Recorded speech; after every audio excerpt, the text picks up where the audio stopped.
Hello everyone. Easy physics by N K channel पर आप सभी का एक बार पुनः बहुत बहुत स्वागत है। आज के इस वीडियो में कल चैप्टर नंबर 1 के जो इम्पोर्टेंट प्रश्न आप लोगों को दिए गए थे उनके ऑब्जेक्टिव प्रश्नों का हम सॉल्यूशन पढ़ने वाले हैं।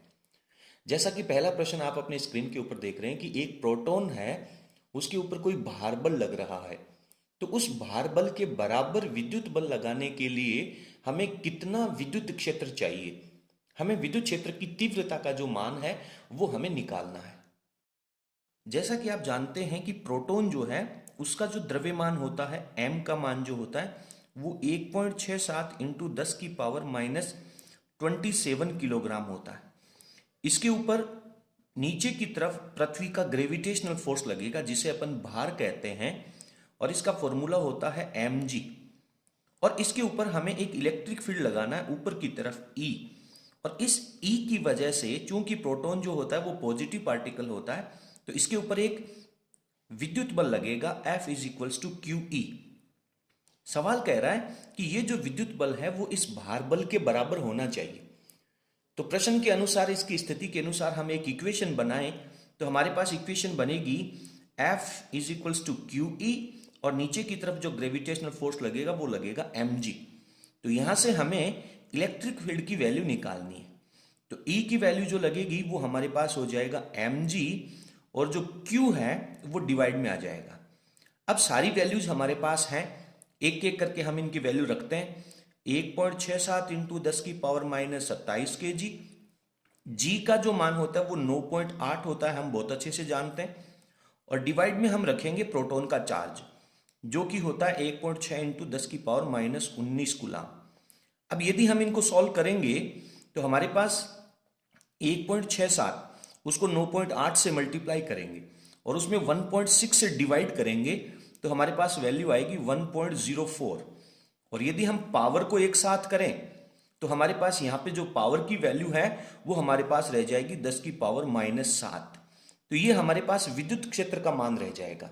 और विद्युत क्षेत्र का जो मात्रक होता है वो होता है न्यूटन अपॉन कूलाम। या फिर ये जो न्यूटन अपॉन कूलाम है इसको हम लिख सकते हैं, तो न्यूटन अपॉन कूलाम है इसको हम मीटर से ऊपर नीचे मल्टीप्लाई कर देते हैं। तो ऊपर नीचे जब हम इसे मल्टीप्लाई करेंगे तो न्यूटन इंटू मीटर जो है वो हमारे पास मात्रक बन जाएगा जूल और बटा में रह जाएगा कूलाम इंटू मीटर को हम लिख सकते हैं मीटर इंटू कूलाम। और हम बहुत अच्छे से जानते हैं कि जूल अपॉन कूलाम जो होता है वो होता है विभव का मात्रक यानी वोल्ट का मात्रक। तो इसका मात्रक जो है वो वोल्ट अपॉन मीटर भी हम यहाँ पे लिख सकते हैं।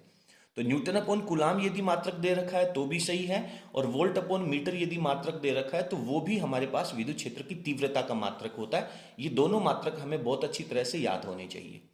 तो इस तरह से हमारे पहले प्रश्न का जो आंसर है वो हमारे पास आ जाता है।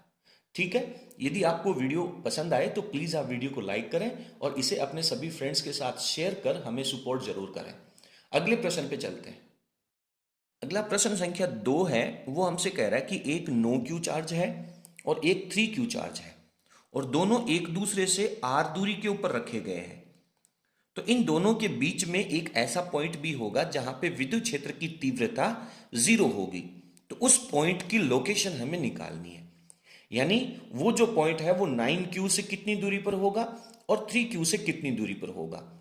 चूंकि हम जानते हैं कि 9q जो है वो भी एक पॉजिटिव चार्ज है तो इसकी वजह से विद्युत क्षेत्र बाहर की तरफ निकलेगा और 3q चार्ज है ये भी पॉजिटिव है, इसकी वजह से भी इलेक्ट्रिक फील्ड बाहर की तरफ निकलेगा।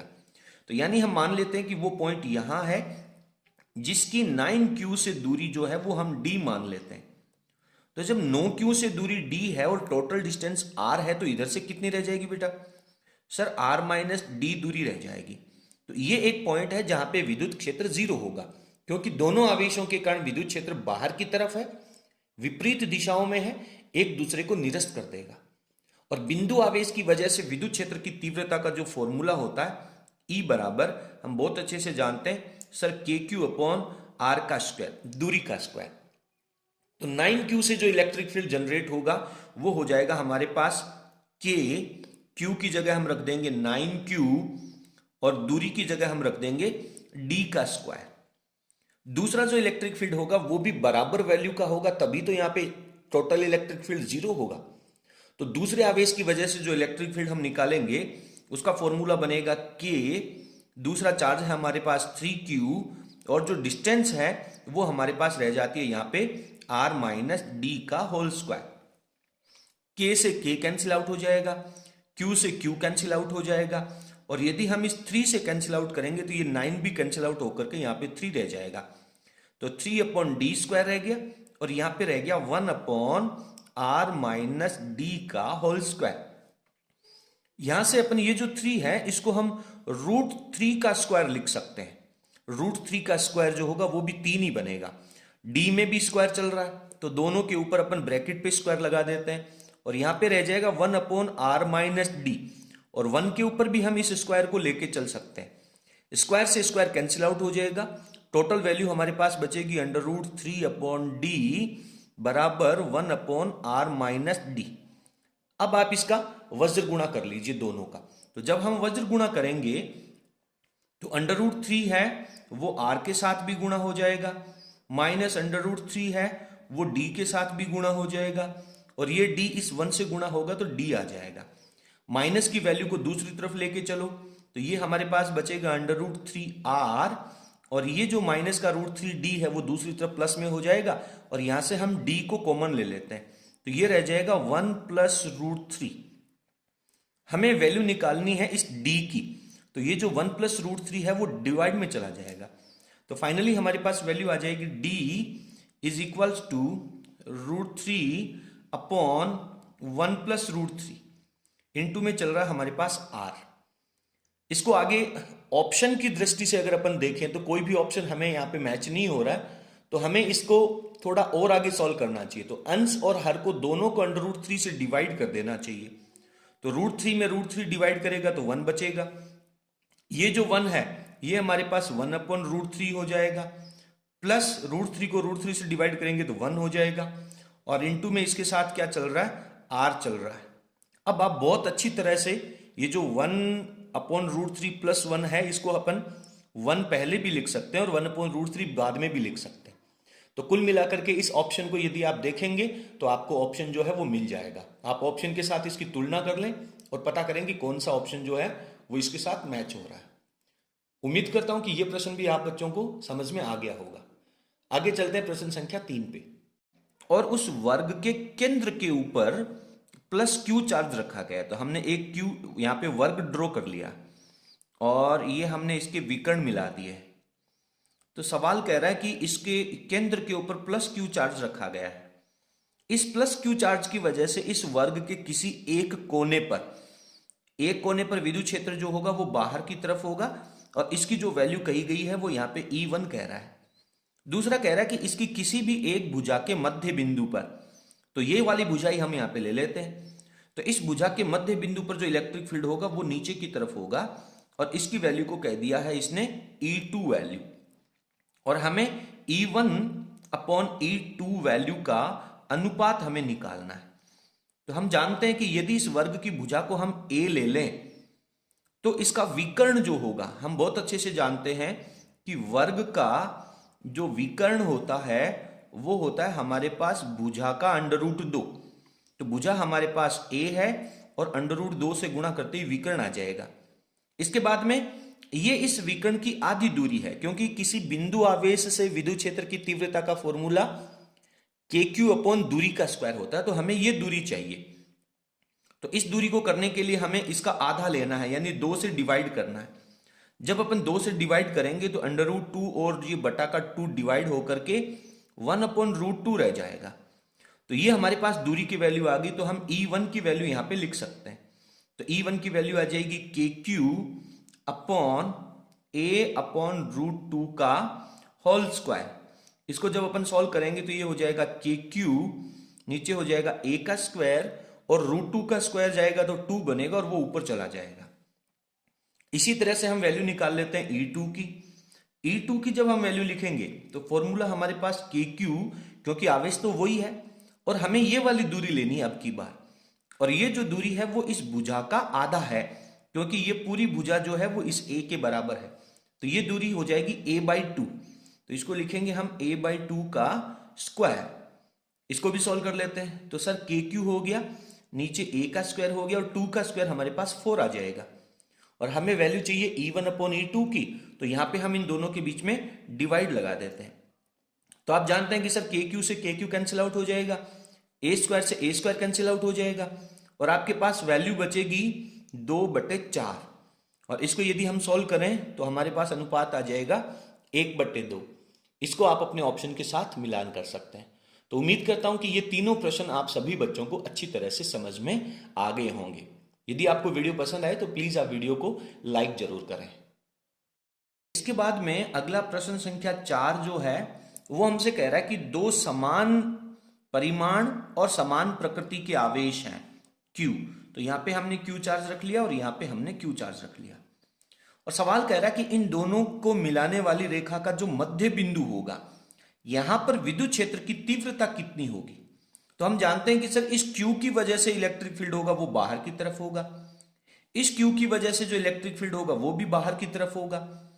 दोनों का आवेश परिमाण में समान है, दोनों के बीच की दूरियां बराबर है, तो ये वैल्यू हो जाएगी KQ/R², और ये जो वैल्यू होगी उसका इलेक्ट्रिक फील्ड ऑपोजिट डायरेक्शन में है।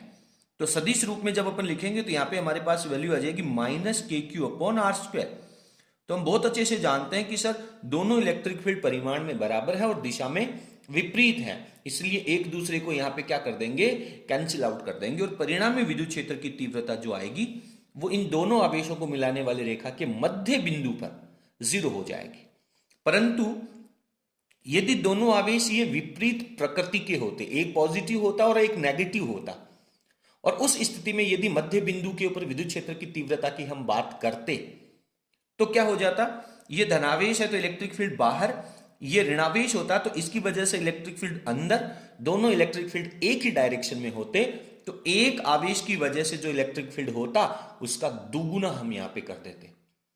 तो इस तरह से इस प्रश्न के अंदर हमारे पास जो आंसर होगा वो 0 वैल्यू आ जाएगी। आप सभी बच्चे ऑप्शन यहां पे सेलेक्ट कर लें। चलिए आगे चलते हैं। इसके बाद में अगला 5वां प्रश्न हमसे कह रहा है कि एक समबाहु त्रिभुज है, ये एक समबाहु त्रिभुज हम यहां पे बना लेते हैं। इस समबाहु त्रिभुज का नाम है ABC, A, B और C। यहां पे +Q चार्ज रखा गया है, यहां पे -Q चार्ज रखा गया है। तो ये जो पॉइंट C है, इस C के ऊपर जो इलेक्ट्रिक फील्ड आएगा उसके विद्युत क्षेत्र की तीव्रता कितनी होगी और उसकी दिशा कितनी होगी। तो हमें सबसे पहले अगर अपन इस प्रश्न को ध्यान से देखेंगे तो जो ऑप्शन है वो हमें केवल दिशा कैलकुलेट करने के लिए कह रहे हैं। तो यदि हम दिशा की बात करें तो इस धनावेश की वजह से जो इलेक्ट्रिक फील्ड होगा वो बाहर की तरफ होगा इधर, और इस ऋणावेश की वजह से जो इलेक्ट्रिक फील्ड होगा वो अंदर की तरफ होगा। और ये समबाहु त्रिभुज है तो ये बाहर वाला जो एंगल होगा वो हमारे पास 120 डिग्री होगा। इस समबाहु त्रिभुज की भुजा यदि हम A ले लें तो इस धनावेश की वजह से ये जो वैल्यू है ये हमारे पास हो जाएगी सर KQ/A², और इस ऋणावेश की वजह से इस इलेक्ट्रिक फील्ड की वैल्यू भी हमारे पास KQ/A² हो जाएगी। हम जानते हैं कि दो समान परिमाण की सदिश राशियां अगर 120 डिग्री के एंगल पे लग रही हैं तो इनकी जो परिणामी वैल्यू होगी वो इनके बीच में होगी एग्जैक्टली, तो इन दोनों की दिशाओं के बीच में रहेगी। तो ये जो डायरेक्शन है वो AB के समांतर ही डायरेक्शन है, यानी A से B की तरफ ही है, AB के समांतर है और A से B की तरफ है। तो डायरेक्शन के अकॉर्डिंग आप इसकी दिशा जो है, ऑप्शन जो है वो मिलान कर लें। तो उम्मीद करता हूं कि ये सभी प्रश्न आपको समझ में आ गए होंगे। आगे के जो 5 प्रश्न इसके बाकी और हैं उसको हम अगले वीडियो में पढ़ेंगे। यदि आपको वीडियो पसंद आए तो प्लीज वीडियो को लाइक करें और अपने फ्रेंड के साथ शेयर कर हमें सपोर्ट जरूर करें। इसी श्रृंखला में 12th क्लास की बोर्ड परीक्षा 2022 के लिए सभी पाठों के इंपॉर्टेंट प्रश्नों की श्रृंखला हमने शुरू कर दी है और डेली एक एक करके आपको वीडियोस मिल जाएंगे। बोर्ड परीक्षा से बहुत पहले हम सभी पाठों के सभी इंपॉर्टेंट प्रश्न तैयार करेंगे और उम्मीद करते हैं कि आप सभी को बोर्ड परीक्षा में इन्हीं में से प्रश्न जो हैं वो मिल जाएंगे। चलिए आज के लिए इतना ही। बहुत बहुत धन्यवाद। Thank you.